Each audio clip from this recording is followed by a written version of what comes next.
lagi. Hari ini kita menghadirkan seorang host di dunia entertain, terutama di bagian kuliner. Ini dia, Bang Benu. Apa kabar Bang Benu? Baik, alhamdulillah. Alhamdulillah. Wah, ini Bunda Dokter ya? Ya. Kasih, ya kan?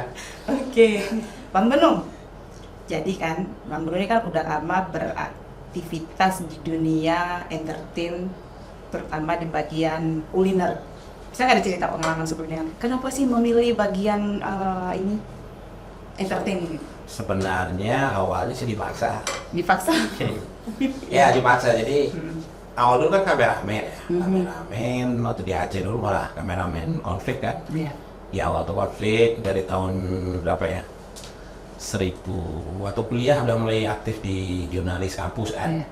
Jurnalis kampus, terus belajar ketemu teman-teman wartawan yang ada di Aceh, terutama di Simpang 5 atau dekat PWI kan ada warung, dulu ada warung situ. Ya, di sudut. Nah, sudut sebelah jalan, namanya warung Poha, kumpul-kumpul dan hahaha.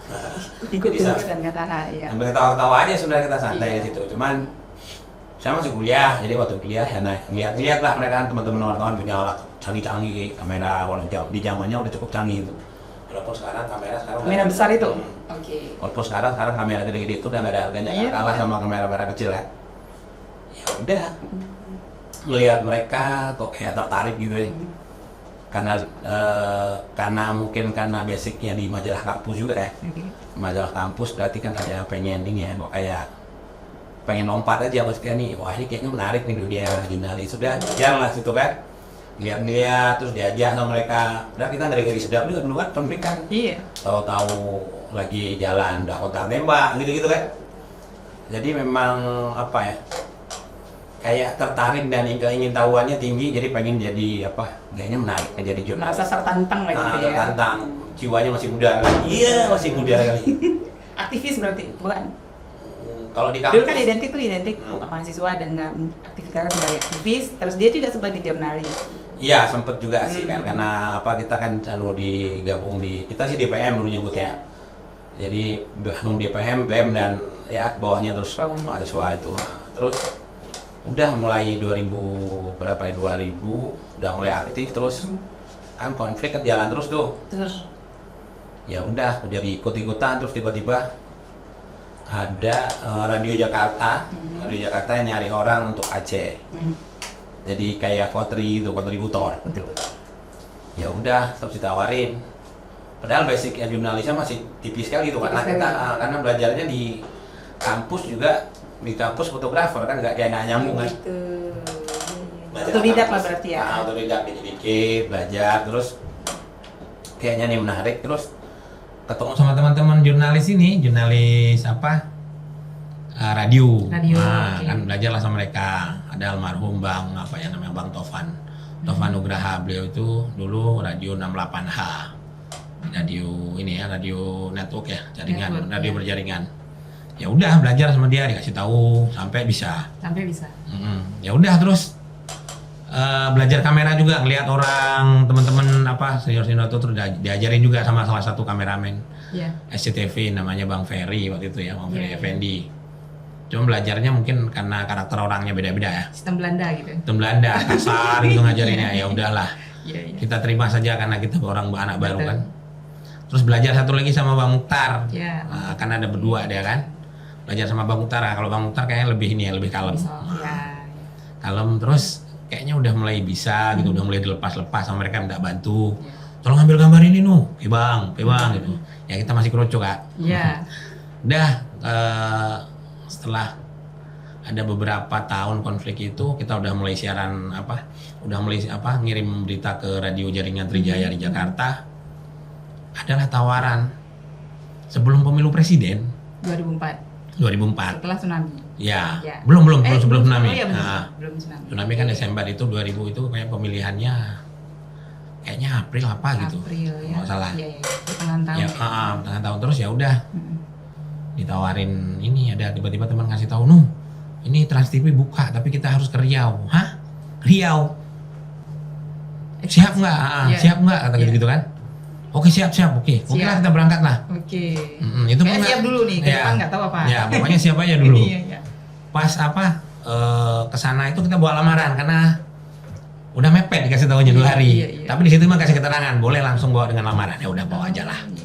Asik dah, keterima lah di sana. Ceritanya tes 4 hari di sana. Lama nunggu ini keterima nggak ya gitu kan. Kita pada penasaran gitu kan. Ini keterima ya nggak tahu, kita orang udah tes penting. Tiba-tiba 4 bulan setelah itu ditelepon. Persis 20 hari menjelang ini, 20 hari menjelang pencoblosan pemilu presiden Pak SBY yang nyalonin itu. Nah, ya udah keterima. Ternyata terima kamu di Jakarta gajinya sekian. Gaji dengan angka 1,5 juta, bocorin ya nggak apa-apa ya. 1,5 juta anak daerah, mak ngeri kali ini, gede kali duitnya nih. Baru selesai lagi. Baru selesai, nggak tahu di Jakarta, padahal pahit-pahit kali itu gaji segitu kan. Udah berangkat. Oh jadi awalnya tuh di Riau, bukan langsung ke Jakarta ya? Ke Riau tuh tes. Oh tesnya di Riau. Tes kan Trans TV itu butuh VJ gitu kan, video jurnalis, kameramen, ya udah tes di sana. Terus memutuskan ekspansi ke Jakarta, bulat tekad, ini mau jadi apa jadilah gitu. Ya pokoknya udahlah, orang modalnya jual motor nih Dok. Ya motor yang bisa dipakai, nggak ada modal nih guys, jual. Oh gitu. Ini kantongin dulu, sih saya kasih ibu, Bu, ini buat ibu separuh, saya separuh. Mau mana? Mau ke Jakarta Bu, bilang gitu ya. Serius mau ke Jakarta? Ya Bu, bilang ya udah berangkat lah. Ya kalau ada istilah orang zaman dulu kalau mau sukses, ekspansi dari tempatnya, hijrah lah ya. Nah, cabut lah. Cabut dulu, betul. Terus sampai di Jakarta memang bertahan di dunia itu ya, di Trans TV itu. Di Trans TV. Lama ya kayaknya ya waktu di itu. Trans TV itu waktu itu kan tahun pertama, baru masuk tahun pertama itu tsunami kan? Iya. Nah, belum balik. Yep. Balik ke sini. Liputan tsunami 20 hari sampai ini kulitnya udah terkupas nih, kita nggak mandi. Air sumurnya kan waktu itu merah kan? Iya. Jadi gara-gara gempa itu air sumurnya merah, kita nggak berani mandi. Iya. Dah setelah tsunami recovery, balik lagi ke Jakarta. 3 tahun berjalan di 3 tahun berjalan di Trans, jurnalis. Ada produser yang nawarin ini. Nawarin, dia bilang gini, namanya Mas Nungki, kami manggilnya Budi Nugroho namanya. Kita manggilnya Mas Nungki. Ini aku mau buat program. Program apa Mas? Program kuliner. Oh gitu. Kita cari hostnya ya Oh siap Mas. Aku kan masih kameramen tuh Kak. Masih kameramen. Ya udah aku ngambil, kita seleksi 40 orang. Gimana Mas? Nggak nemu. Nggak ada yang cocok. Nggak ada yang cocok. Terus udah lu aja gue bilang. Aku modalnya apa? Muka aku hitam. Gue bilang makan biasa aja. Aku bilang gitu. Enggak, kamu unik katanya. Iya. Itu dirayu-rayu nih Kak. Dok lama gitu sampai 1 bulan. Udahlah ikut. Aku males Mas, aku bilang. Aku nggak ada bakat, aku bilang aku kameramen, aku bilang gitu kan. Iya. Akhirnya nyerah juga. Akhirnya mau ya udahlah, aku bilang. Ternyata ekstrim tuh kan. Iya. Dulu ekstrim, jadi pakai baju aneh-aneh itu kan. Oh iya. Dulu judulnya nama sendiri. Nama sendiri dulu ya. Tapi sebenarnya awalnya itu segmen, masih segmen di program. Yeah. Jadi ada namanya program Jelang Siang. Jadi isinya tuh program-program cewek, pedicure gitu-gitu kan. Kesehatan wanita gitu-gitulah. Terus ada satu segmen yang kuliner. Nah, Nung ngisi di situ. Yeah. Jalanlah 2 tahun, ternyata share penontonnya banyak yang nonton kan. Wah, ini kata produsernya, kayaknya kamu harus berdiri sendiri program ini katanya. Serius nih Mas? Iya, berdiri aja sendiri gitu. Ya udah, dibuatin lah program namanya Benuh Bulu. Nah, mulai 2000 berapa itu? 2006, 2007, 2008 baru dibuatin. Lama juga tuh sampai ada slogan Lazis. Nah, Lazis. Nah, aku tahu nih guys.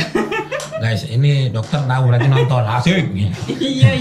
Karena setiap ulasan menunya tuh aduh bikin giler gitu. Ya. Pagi dibilang ini rasanya ada ini. Aduh, luar biasa. Terus dari pengalaman membawa acara kuliner tadi, ada nggak sih yang ini makanan kalau daerah tuh kan beda kan, Indonesia dari Sabang sampai ke sana tuh beda-beda. Apa sih yang bikin Bang Benuh tuh bisa gitu dengan lidahnya orang Aceh menyesuaikan dengan lidahnya orang Jawa yang relatif manis ya gitu kan? Kayak mana, ada nggak perbedaan yang? Jadi sebenarnya awal-awal dulu Dok, dulu awal-awal kok kayak ini kayak nggak kena nih, manis sekali gitu kan. Sementara kan asam pedas, asam keeng kalau kita bilang ya. Bilang waduh ini kok nggak kena nih, nggak kena. Tapi seiring berjalannya waktu, ngetes, nyobain kan. Jadi dia punya karakter sendiri gitu. Jadi kalau Penuh itu nyebutnya Sumatera itu pedas, bersantan, asam. Sumatera, identiknya gitu ya? Identiknya Sumatera Iya, gitu. iya. Terus geser lagi ke Jawa. Jawa tuh condongnya manis, gurih gitu kan. Terus kita geser ke Kalimantan. Kalimantan tuh pedes banget. Kalimantan pedes banget. Terus banyak ikan-ikan kalau ke sana ya, ke timur ya. Timur. Karena emang penghasilan sana timur. Jadi Iya. akhirnya keblend lah itu karena udah sering jalan. Jadi kita bisa bedain tuh. Oh, kalau ini khasnya. Ini khasnya Sumatera. Sumatera ada kayak gini, seperti ini karakternya. Iya. Jadi nanti dibanding-bandingin, compare gitu. Jadi ketahuan tuh kan. Jam apa ya? Ini bukan mau ngomongin sombong, bukan. Iya, Nggak iya. ada sombong sama sekali di saya. Iya. Jadi kalau kita sering jalan, sering nyobain, kita bisa compare. Nanti kita coba, oh ya ini kurang ini nih. Oh ini manis, ini agak ini gitu. Oh, gitu. Jadi lidah tuh kayak apa ya? Bisa detektor gitu ya. Menyesuaikan Iya, gitu iya. ya. Oh ini dapatnya ini dapatnya ini kurangnya ini sampai gitu. Oh gitu. Sampai tahu kurang apa tuh tahu. Ya bisa kadang-kadang ya, nggak semua makanan sih. Kalau makanan kita mungkin kurang ini nih kayaknya. Ini kok pahit ya, pahit dicari apa? Pahitnya, oh ini pahit kayaknya kebanyakan ini gitu. Ini kemanisan, kemanisannya manis apa? Kayaknya manis gula Jawa, gula merah tapi ditambah gula putih. Jadi Itu bisa tahu. Sebagian ya, nggak semua, nggak itu nggak Iya, semua. iya. Nah, jadi ketahuan itu Iya, memang. Cuman karena kita udah sering nyoba, jadi kita bisa tahu. Ya mungkin teman-teman sekarang vlogger sekarang nanti walaupun sekarang mereka apa ya ngomongnya apa, wah ini mantap banget ini. Iya. Nanti dia bakal nemu juga gitu. Dia bakal nemu kalau dia udah jalan panjang lama, jam terbangnya udah tinggi. Nanti dia bakal tahu tuh, oh ini ternyata ini. Oh ini kurang ini. Oh ini gitu. Karena dia bisa compare gitu, Dok. Jadi misalnya ada soto Betawi sini. Nanti soto Betawi di sana. Terus ternyata beda. Ternyata ada karakternya. Misalnya Betawi di Tangerang itu sama Betawi di beberapa wilayah lain beda. Mereka ngencengin di ininya, walaupun bumbu basicnya mungkin sama. Nah gitu. Jadi kadang-kadang apa ya? Kalau kita bilang beda, ya memang punya karakter masing-masing. Iya benar. Orang kita di Aceh aja nih berapa, kita ke Gayo aja bahasanya udah agak beda kan? Iya. Itu bahasa, makanan apalagi kan? Gitu makanya. Betul. Terus itu kan cara kita membuat kita tuh harus objektif terhadap rasa satu makanan. Itu kan sangat sulit kayaknya. Perlu latihan ya. Enggak, jadi gini. Dulu waktu di Trans TV tim kita itu jalan duluan. Oke. Mereka jalan duluan, termasuk Penuh jalan duluan. Iya. Kita survei dulu tuh. Survei tempat. Survei makan, nyobain makan, pulang bayar, nggak usah ngomong apa-apa. Oke. Nanti kita meetingin di hotel. Gimana? Oh yang ini kurang. Oh gitu. Ini kurang. Nanti kalau kita angkat nanti kurang sayang. Tapi kita nggak akan ngaku-ngaku orang dari TV. Kita datang nih, nyobain. Udah bayar, pulang nanti. Bayar nanti ada catatan khusus tuh kan, kita buat catatan. Oh ini kurang ini. Nanti geser lagi tuh. Nanti pas malam baru kita kumpulin. Gimana? Mana yang paling menarik di antara sekian ini yang kita survei? Nah, baru kita putusin. Jadi behind the scene-nya gitu ya. Kirain on the spot langsung ke tempat itu. Terus udah tahu itu makanannya enak atau nggak tahu ya enak atau enggak, terus di reviewnya enak. Ternyata nggak gitu ya. Nggak gitu. Terus kalau sekarang kan gampang. Ya. Nanti misalnya siapa yang datang ke sana? Yang datang ke sana Tamboikun. Tamboikun yang makan banyak. Ya. Nah, udah ada referensi dari dia satu. Nanti datang lain yang lagi anak kuliner. Ada dua referensi. Berarti kalau dia dua orang, terus masuk lagi si siapa Nek Carlos misal. Yes. Masuk lagi Teguh Kubiler misal. Masuk lagi Hobi Makan. Udah ada 5 yang ngomong enak. Iya. Berarti nggak mungkin nggak enak kan? Iya. Nah, itu. Oh, lihat review. Kalau sekarang gampang. Nah, betul. Kalau dulu susah. Makanya kita dulu nyerapin survei itu. Lebih banyak habis modalnya dulu. Oh iya, modalnya banyak. Kalau sekarang kan modal tampang dan kamera. Ya. Iya. Beda lagi itu guys. Iya. Terus nih, kan makan aja nih kerja nih. Waktu itu ya. Ya. Gimana cara jaga kesehatan? Nah ini rahasia yang bongkar nggak ya? Nggak usah aja dong ya. Nggak usah lah dong. Bongkar, biar tahu jadi trik. Kita bagi ya. Jadi sebenarnya dulu waktu Penuh program di Trans itu sempet drop karena memang benar-benar nggak begitu peduli sama kesehatan. Jadi sempet kolesterol tuh 500. Oke. 500 tuh berdiri gini, Dok. Udah agak gini, goyang, ingin jatuh. Oh gitu. Terus datang ke dokter, ada temen dokter dari 2005 saya sama beliau. Kalau lu nggak ngurangin ini, mati lu sama ini. Aku bilang kaget lu mati. Astagfirullah, bilang belum nikah dok. Terus dokter bilang pokoknya kurangin ini. Jadi setelah berapa tahun jalan, sekitar 5 tahun jalan, mulai itu kurangin lemak gitu. Kurangin yang berlemak itu nanti untuk syuting aja. Untuk gitu. keperluan syuting aja. Kalau makan di luar nggak usah makan itu. Okay. Ya terserah orang, selera kan macam-macam, Iya. dok. Mungkin dokter pengen, ya kan aku kan suka ini. Kalau kita bilang apa, anduk tuh yang dalaman sapi itu. Enak tuh. Nah itu makanya ya jadi enak nih, guys. Tengku, makan kita. Betul. Ya. Tapi kalau direndang, aduh. Ya sedap kan. Ya jadi makanya dokter udah ngomong kurangin. Ini kurangin. Oke. Mulai hari itu ketika dokter kalau lu nggak ngurangin ini bisa mati gara-gara makan. Oke. Deal, aku bilang bismillah. Mulai dari situ lu kurangin khusus untuk kepentingan syuting aja. Iya. Kalau di luar syuting nggak. Di luar syuting nggak. Kalau yang lain-lain misalnya harus olahraga gitu-gitu. Setelah dokter menyatakan mengerikan itu, baru ini mikir apa, wah ini kayaknya harus, ini serius ini untuk kesehatan kan masa depan. Udah tuh mulai olahraga. Rutin ada sepeda, mulailah beli sepeda, ikut sama teman-teman sepeda, guys sepedaan ini seminggu sekali, atau seminggu sebulan 2 kali gitu kan, ikut sama mereka jauh-jauh itu. Alhamdulillah ngefek, berat badan turun. Kalau dulu sempat sampai 100 kan? Sempat ya? Sampai 100 sekarang. Oh iya betul. Gede. Ini kelihatannya bulat di kamera Ini gini mukanya. Iya. Alhamdulillah sekarang udah mulai stabil di pokoknya jauh dari 100 lah. Ini mau target turun lagi? Turun pasti. Oh iya. Nah jadi berapa tahun terakhir? Sebenarnya dari 2011 tuh ada dokter, ada dokter rumah sakit, ada dokter akupuntur. Akupuntur, ya. Nah dokter akupuntur, ya aku harus apresiasi beliau karena dari beliau banyak belajar, dari dokter di rumah sakit juga banyak belajar untuk menjaga kesehatan itu dikasih tipsnya. Kalau dari dokter akupuntur, kurangin ini, lakukan ini, misal gitu kan. Nanti lemak ya, lemak kurang. Kurangin ini, misal kurangin porsi nasi, tinggikan porsi sayur, gitu-gitu. Dan itu ternyata ngaruh. Ngaruh ya? Ngaruh banget. Berarti sekarang masih nggak? Masih jalanin. Ini karena lebaran aja, habis lebaran ini yang kalau pulang ke Aceh misal, walaupun orang tua udah nggak ada, tapi adik bisa masak sama persis kayak ibu masak. Nah itu nggak bisa kita tolak dok. Abi ibu tabok kanan. Hap ju, tabok kanan ngambil udah angkut. Aduh, iya. Oke, kalau udah kayak gitu berarti, ini berarti gitu ya, makan banyak, terus nanti istirahat sebentar, olahraga, perbaiki lagi ya. Iya, jadi namanya dokter Haris yang ada di salah satu rumah sakit di Jakarta. Itu udah teman dekat dari beliau dari 2005. Terus dokter Haris ngasih banyak tips terus. Walaupun jadwal beliau padat, kadang-kadang masih tetap dia ngasih ini kan. Iya. Ini gini karena memang teman kan. Iya. Terus terakhir 2011 ketemu sama dokter akupuntur. Wah, beliau karena sepantaran sama Benur ya kan. Bedanya cuma 1 tahun sama beliau. Jadi beliau ustadz juga. Jadi kalau nanya soal agama sama kesehatan langsung nanya keluar semua tuh ya? Keluar semua. Quran Udah kayak surah sekian. Namanya Dokter Joji. Jadi sekarang udah doktor, udah 3 S3. Jadi Jadi ngasih tahu beliau. Jadi ngasih taunya ini gini, ini kurangin ini. Porsi nasi dikecilin, sayur dibanyakin, olahraga kalau memang nggak mungkin, berat badan masih terlalu tinggi, udah jalan kaki.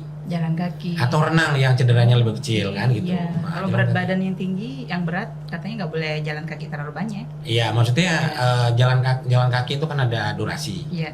Durasinya ada, jadi nggak usah dipaksain juga gitu. Terus suruh berenang. Berenang juga. Terus kalau lari nggak boleh, turunin. Boleh lari tapi turunin dulu berat badannya. Oke. Nah, kan gitu. Dokter lebih tahu lah soal itu kan. Ya udah jalanin, alhamdulillah turun. Kondisi badan jadi stabil. Iya.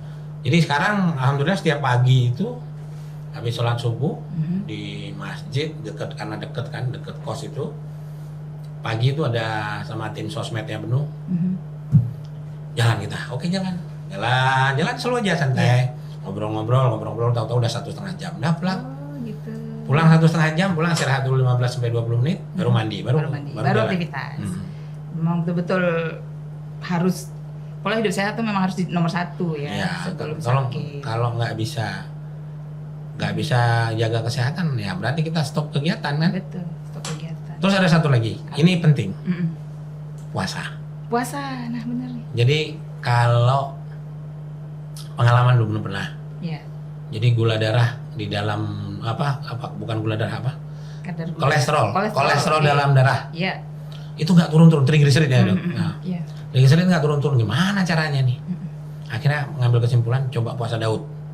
Selang sehari. Selang sehari. Oke. Ternyata setelah 15 hari bersih, alhamdulillah.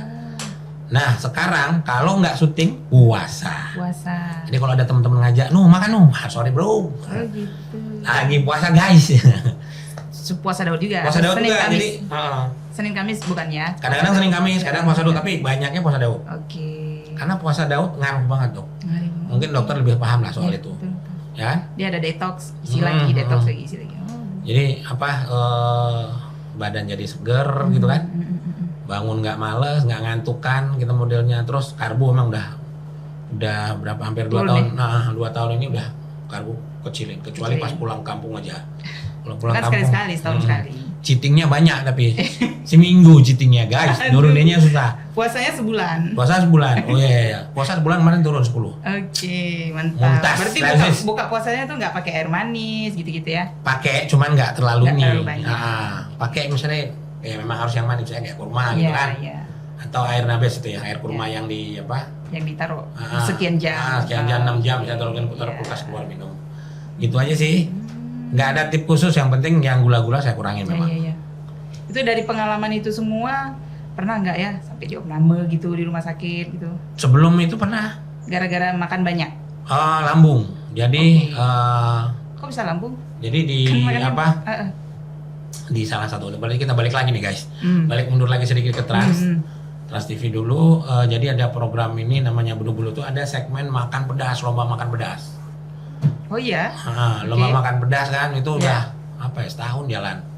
Pas sudah setahun, wah ini udah mulai kok kenapa badan mulai nggak enak, kepala sakit gitu kan, lambung nggak enak, minum obat sakit kepala nggak sembuh, orang lambungnya ya kan, ya udahlah. Iya. Nanya konsultasi sama dokter, ini kamu lambung kata dokter. Wah ini udah repot nih kan, lambung kamu udah luka, wah bilang repot lagi nih luka gitu-gitu kan, dokter udah bilang. Oke, mulai kurangin makan pedas sampai akhirnya di Trans itu tahun 2012 mau sign kontrak lanjut, aku bilang aku berhenti dulu. Udah nggak kuat. Program makan pedas itu. Aku bilang aku udah nggak kuat. Kalau boleh aku berhenti dulu. Udah dibolehin berhenti. Udah berhenti. Ya. Berhenti 2 tahun. Dan tahun ketiga baru ditawarin lagi di Kompas TV sampai sekarang. Berarti hijrahnya ke Kompas. Kalau di Kompas sendiri bawa acara yang sama. Kuliner namanya dulu awal-awal ceritanya Food Story. Terus sekarang berubah jadi cerita rasa karena untuk menginline-kan dengan YouTube. YouTube kan cerita rasa. Iya. Kalau di ini konsepnya beda. Kita beda, ya? Makan nggak terlalu, bisa makan santai sedikit. Iya. Tapi kita ngomongin sejarah. Iya. Sejarah tentang makanan. Oke. Ngomongin tentang apa ya? Ngomongin tentang siapa yang dibalik makanan ini, siapa yang memproduksi. Orangnya. Orangnya siapa? Oke. Itu terus resep-resep kuno yang kita angkat lagi. Iya. Lebih ke apa? History lah ya, history. ada Lebih ke historinya. semi dokumentari. Ya, gitu. Ya. Jadi beda ya, kalau sebelumnya tuh memang tagline-nya kan buloh gitu ya. Ya, Buloh tukang kan dalam makan. saja tukang makan banyak. Oh gitu. Ini lebih ke history. Cerita Apa? Maksudnya? cerita rasa ya judulnya. Ya, cerita rasa. Oke. Cerita rasa tuh tayang setiap Sabtu pukul 10.30 Di Kompas TV. Kompas TV. Oke. Itu Wah, juga ini. dari Sabang sampai Merauke syutingnya. Ya alhamdulillah. Oh gitu. Jalan. Ini kebetulan project lagi di Aceh.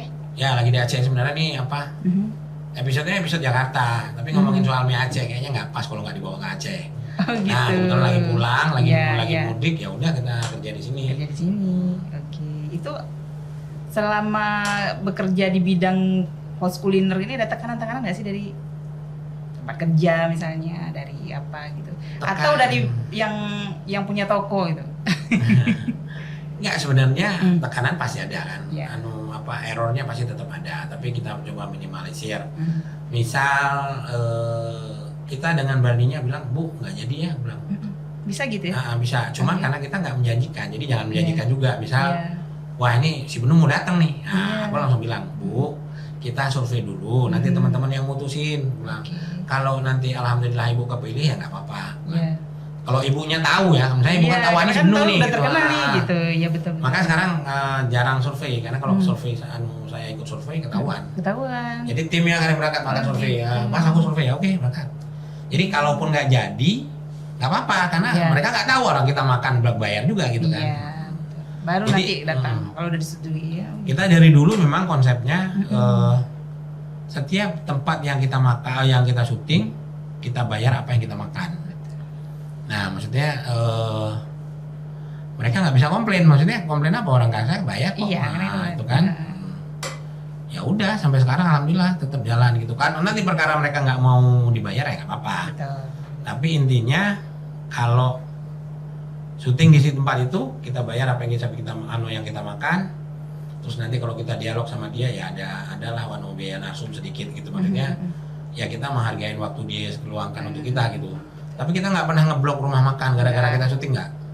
Kita berharap malah keramaian itu jadi ini gitu. Jadi orang-orang apa tuh di belakang layar tuh ya. Jadi bagus kan. Iya. Ini warung sepi banget. Iya. Ini warung apa kuburan kan nggak? Iya. Gitu kan. Jadi ya aku nganggap dengan makin ramai warung atau kedai kah apa restoran kah makin bagus. Makin bagus ya.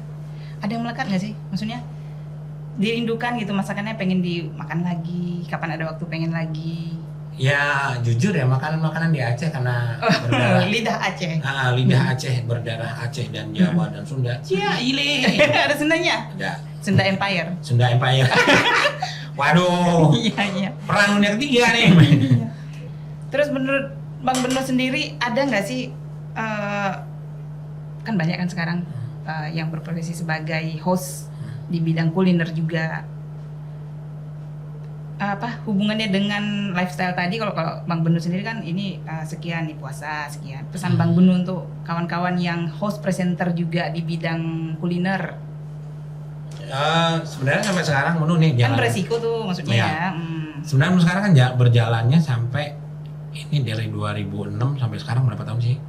Cuman vakum 2 tahun doang. Sampai 2008 ya. 8 tambah 9. 2006. 18 tahun. 18 tahun. Jadi di kuliner lumayan udah 18 tahun. Tapi saya merasa masih kurang aja, masih kurang, harus belajar itu. Harus belajar lagi karena apa? Satu, kuliner Indonesia itu ribuan resepnya, Dok. Jadi kita kalau nggak belajar nanti kaget kita ngelihat ini, wah ini kok ada ini gitu kan. Jadi makanya ya alhamdulillah terus belajar sama anak-anak muda sekarang. Saya belajar. Saya nggak menutup ini. Kalau dia pun anak-anak kecil SD pun kalau dia punya ilmu saya akan belajar. Kenapa? Ya kita memang nggak boleh menutup diri kalau untuk hal satu itu kan. Nah, kalau menutup diri wah nggak akan berubah kayak gitu-gitu aja gitu kan. Terus tipnya untuk apa teman-teman sekarang ya, mungkin show boleh tetap bagus. Show must go on. Betul. Tapi kesehatan juga nomor satu gitu loh. Jadi ya senangnya aja gitu ya. Jadi kesehatan nomor 1 ini benar kan setiap 2 minggu sekali cek. Cek darah, cek darah, cek ini macam-macam lah, pakai kolesterol gitu-gitu kan. Ya untuk ngontrol gitu ya, kan terus umur udah nggak muda lagi juga. Kalau anak sekarang lu masih muda, ya lu makan masih muda sekarang. Iya, belum dapat sakitnya belum. Iya, tapi kalau lu makannya apa abnormal sekarang ini, makannya aneh-aneh, efeknya nanti bukan sekarang, 10 tahun ke depan hasilnya. Di atas 35 tahun. Ya. Iya, betul.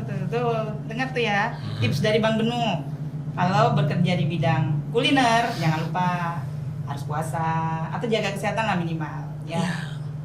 Ada detoksifikasi. Jadi badan itu punya waktu untuk membersihkan semua racun yang ada di dalam badan.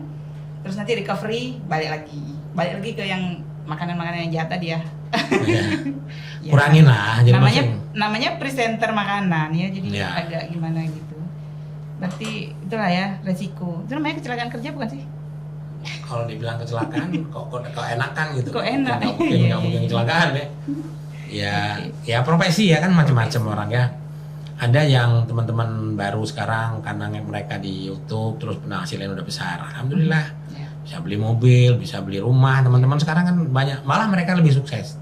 YouTube-nya. Kalau benar kan karena memang di TV ya memang ya di TV rezeki kita syukuri aja apa yang kita dapat ya nggak?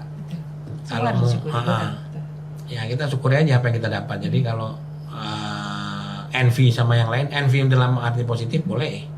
Tapi yang dalam arti negatif, lu orang tetangga sebelah beli mobil lu sakit, tetangga sebelah beli truk lu mati, nggak gitu, gitu konsepnya nggak gitu. Envy itu artinya kamu cemburu dalam artian positif. Wah dia bisa, berarti gua harus ikhtiar lebih bisa. bisa membeli sesuatu yang bermanfaat kan gitu. Betul. Pertama untuk orang lainnya selain untuk diri sendiri. Iya. Bang Benu, di luar konteks ini sedikit, ada nggak sih target yang belum Bang Benu capai gitu? Misalnya nih, kalau Bang Davi kan dia tuh pengen banget tuh buat film yang setara level nasional bahkan internasional. Kalau Bang Benu gimana sih? Maksudnya ini kan dunianya sama nih di entertain. Aku pengennya dokumenter kuliner resep lama. Aku pernah beli buku tuh harganya cuma 400.000 segini. Wow. Itu buku peninggalan Pak Presiden kita pertama. Jadi Presiden pertama kita ngumpulin Pak Soeharto. Bukan, yang ini. Pak Soekarno. Soekarno. Oke. Jadi, Iya. udah lupa nih. Iya.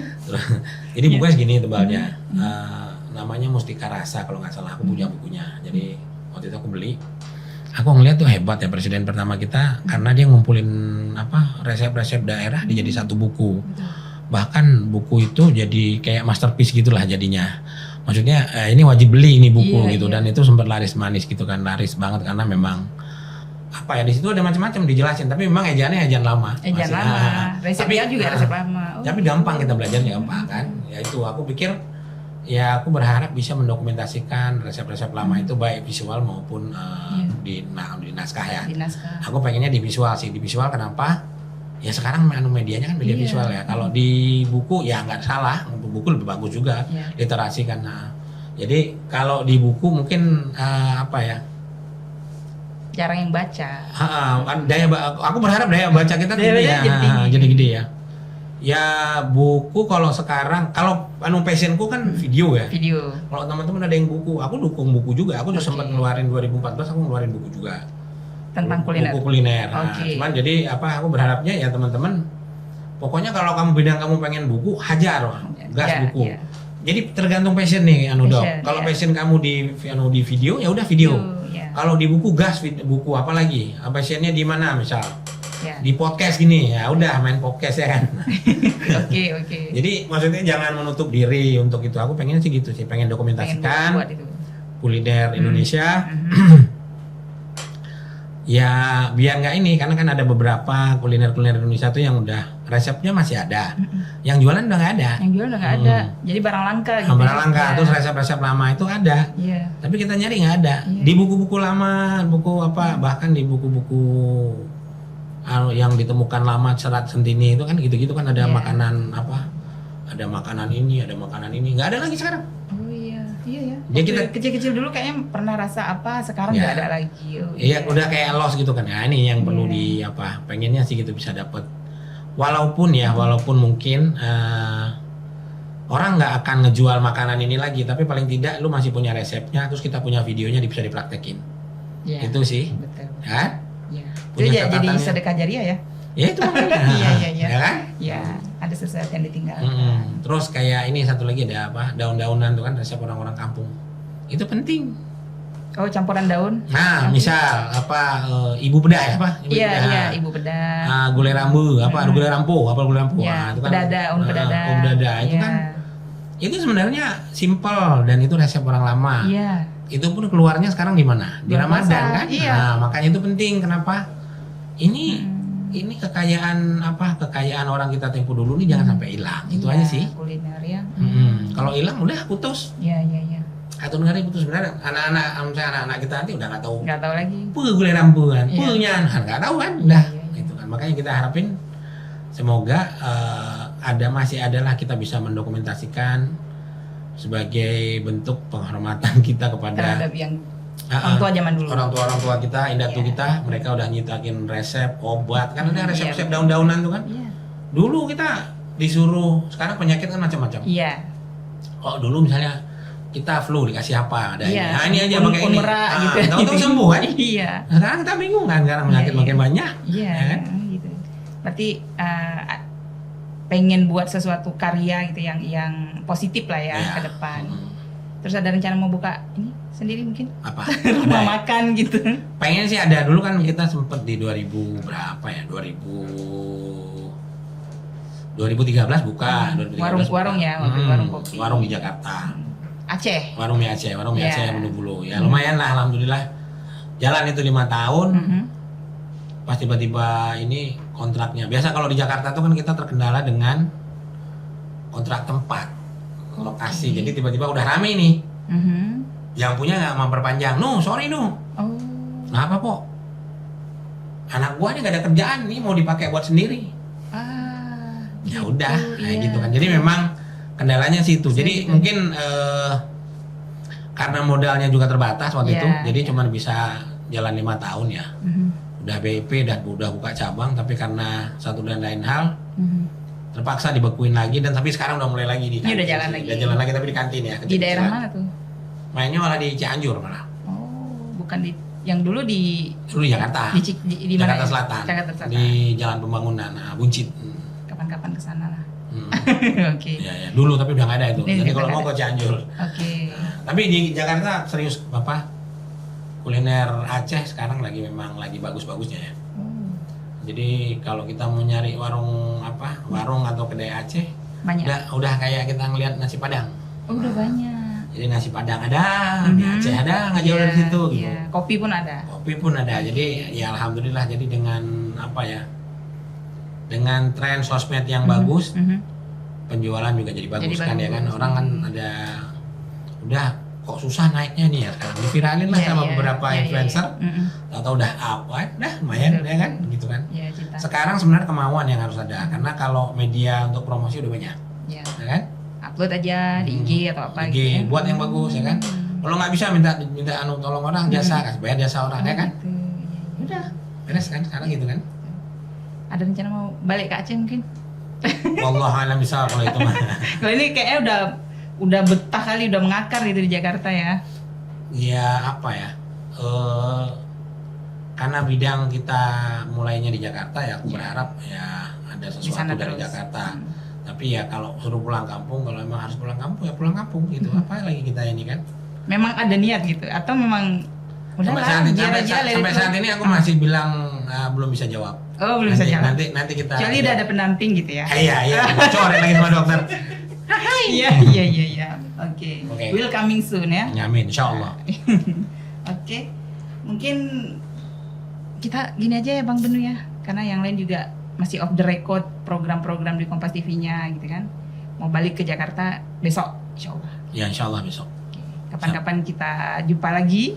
Kita ngopi-ngopi bareng lagi di tempat yang udah pernah di-review Misure mungkin ya. Misure bisa. Ya. Di Janto ada apa ya di Janto? Di Janto ada yang baru juga. Ya banyak ya. Iya banyak lah. Siap. Yep.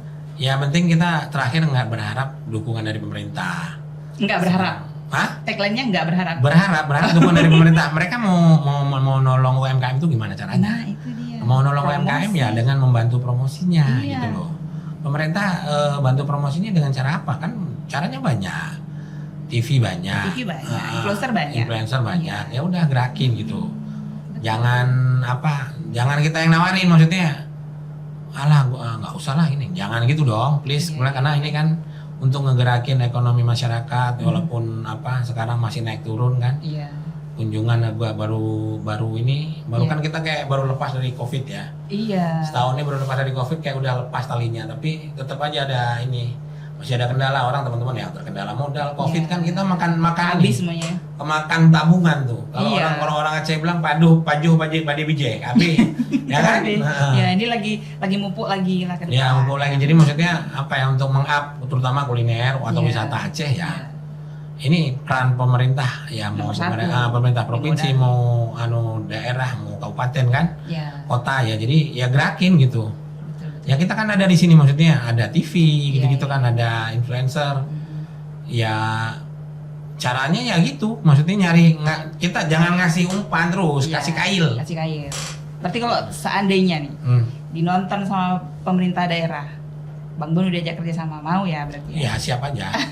Oke. Jangan lupa. Terus disuruh balik nih, majukan pariwisata Aceh, mau juga? Nah, ya bismillah lah. Oke. Kalau didukung, cuma kalau main tepuk sebelah tangan susah. Iya, cinta bertepuk sebelah tangan tuh berat guys. Berat guys. Oke lah. Siap. Oke, itu dulu Bang Benu. Mudah-mudahan kawan-kawan semua dapat hal positif yang kita gali dari Bang Benu hari ini. Mudah-mudahan kita bisa ketemu lagi di lain waktu, di lain kesempatan. Sehat-sehat selalu. Amin. Program makan-makannya jalan terus lancar. Amin. cepat dapat jodoh. Ya, ini lagi konsultasi sama dokter ini. Iya. Kalau nggak dapat berarti tanggung jawab dokter ya bang ya. Itu ya, kalau udah dapat nanti kita jumpa lagi ya. Nggak punya bocah. Ya. Oke ladies, see you next time. Oke. Bye. Assalamualaikum.